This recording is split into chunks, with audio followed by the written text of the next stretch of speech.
إذا الجعجوعة بجيب ولد بدنا نسلمه السلاح.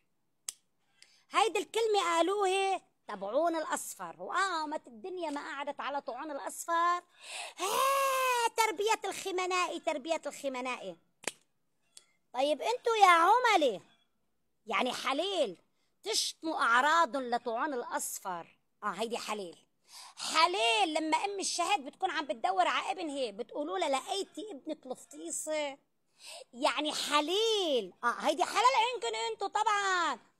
هيدي حليل تقولوا بارك الله بالبيتجر اللي ما خليل الا اصابع ولا ايدين ولا عينين. هيدي حليل. هيدي حليل لما بتلاقوا شهاد بتقوموا بتعلقوا له بتسبوه هيدا الفطيس اللي إلكن اللي راح.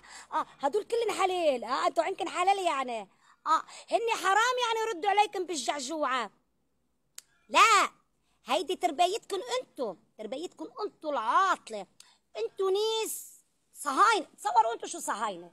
لكوا الصهيونيه لوين وصلت معكم. تصوروا انتوا عم بتباركوا بالبيتجر وهن عم يحكوا مزبوط. الجماعه هن ما غلطوا. اذا الجعجوعه تاعكم بيجيب ولد، عرفتوا كيف؟ بيعطوكن السلاح. ما عم يحكوا شيء غلط ابدا الجماعه حقا.